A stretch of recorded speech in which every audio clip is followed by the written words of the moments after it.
I became insane, with long intervals of horrible sanity. All that we see or seem is but a dream within a dream. We loved with a love that was more than love. Those who dream by day are cognizant of many things which escape those who dream only by night. I have great faith in fools, self-confidence my friends will call it. I was never really insane except upon occasions when my heart was touched. There is no exquisite beauty without some strangeness in the proportion. Believe only half of what you see and nothing that you hear. From childhood's hour I have not been. As others were, I have not seen. As others saw, I could not awaken my heart to joy at the same tone. And all I loved alone. Sleep, those little slices of death, how I loathe them. Years of love have been forgot, in the hatred of a minute. Never to suffer would never to have been blessed. Words have no power to impress the mind without the exquisite horror of their reality. All religion, my friend, is simply evolved out of fraud, fear, greed, imagination, and poetry. If you wish to forget anything on the spot, make a note that this thing is to be remembered. The best things in life make you sweaty. I wish I could write as mysterious as a cat. Deep in earth my love is lying and I must weep alone. It is by no means an irrational fancy that, in a future existence, we shall look upon what we think our present existence, as a dream. I felt that I breathed an atmosphere of sorrow. I have no faith in human perfectibility. I think that human exertion will have no appreciable effect upon humanity.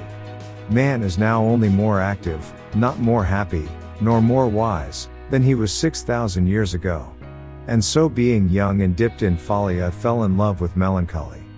Beauty of whatever kind, in its supreme development, invariably excites the sensitive soul to tears. Invisible things are the only realities. Science has not yet taught us if madness is or is not the sublimity of the intelligence. The true genius shudders at incompleteness, imperfection, and usually prefers silence to saying the something which is not everything that should be said. And all I loved alone. The death of a beautiful woman is, unquestionably, the most poetical topic in the world. Deep into that darkness peering, long I stood there, wondering, fearing, doubting, dreaming dreams no mortal ever dared to dream before. With me poetry has not been a purpose, but a passion. There are some secrets which do not permit themselves to be told. I remained too much inside my head and ended up losing my mind. I dread the events of the future, not in themselves but in their results. Poetry is the rhythmical creation of beauty in words. That which you mistake for madness is but an over-acuteness of the senses. Now this is the point. You fancy me a mad. Madmen know nothing. But you should have seen me. You should have seen how wisely I proceeded. To elevate the soul, poetry is necessary. I intend to put up with nothing that I can put down.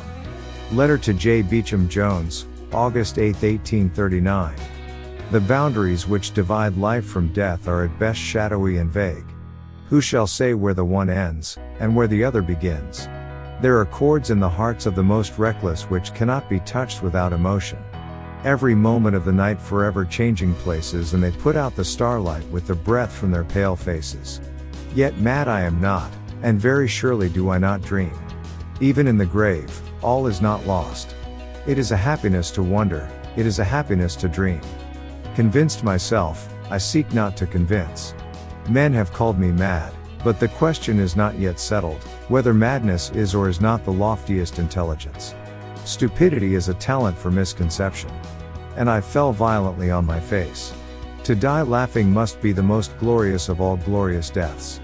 True, nervous, very, very dreadfully nervous I had been and am, but why will say that I am mad? The disease had sharpened my senses, not destroyed, not dulled them. Above all was the sense of hearing acute.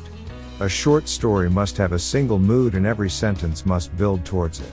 And darkness and decay and the Red Death held illimitable dominion over all.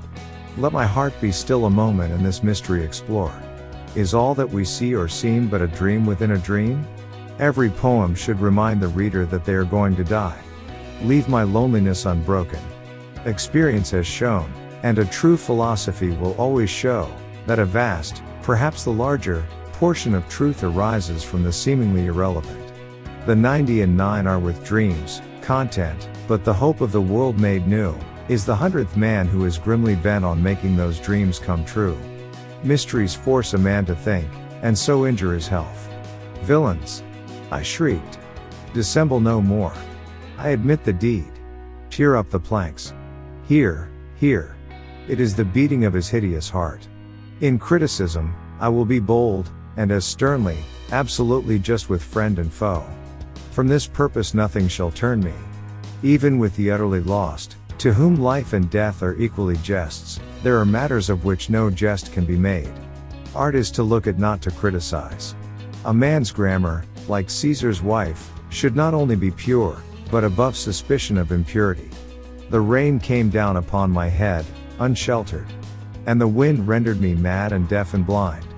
We gave the future to the winds, and slumbered tranquilly in the present, weaving the dull world around us into dreams. The idea of God, infinity, or spirit stands for the possible attempt at an impossible conception. When, indeed, men speak of beauty, they mean, precisely, not a quality, as is supposed, but an effect. They refer, in short, just to that intense and pure elevation of soul, not of intellect, or of heart. That fitful strain of melancholy which will ever be found inseparable from the perfection of the beautiful. Blood was its avatar and its seal. Either the memory of past bliss is the anguish of today, or the agonies which have their origins in ecstasies which might have been.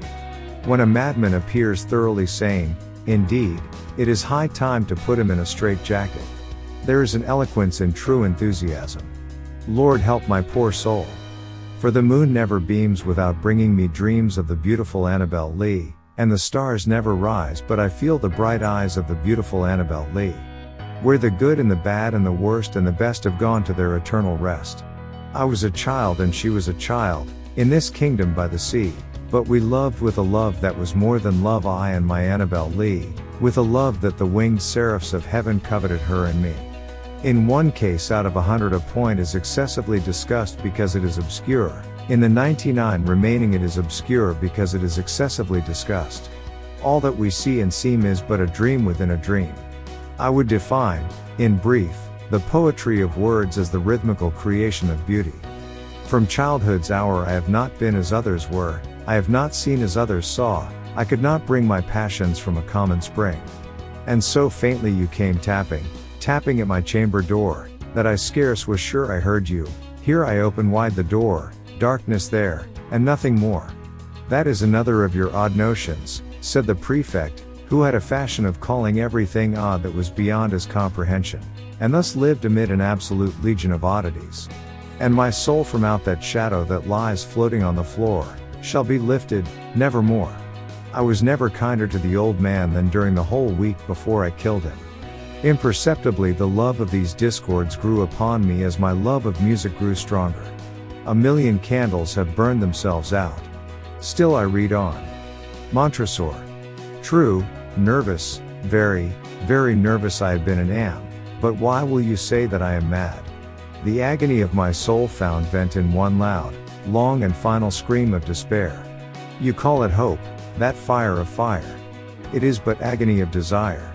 A dirge for her the doubly dead in that she died so young. Oh what a tangled web we weave when first we practice to deceive. In our endeavors to recall to memory something long forgotten, we often find ourselves upon the very verge of remembrance, without being able, in the end, to remember. I stand amid the roar of a surf-tormented shore, and I hold within my hand grains of golden sand how few. Yet how they creep through my fingers to the deep, while I weep. The depth lies in the valleys where we seek her, and not upon the mountaintops where she is found. Once upon a midnight dreary, while I pondered, weak and weary, over many a quaint and curious volume of forgotten lore,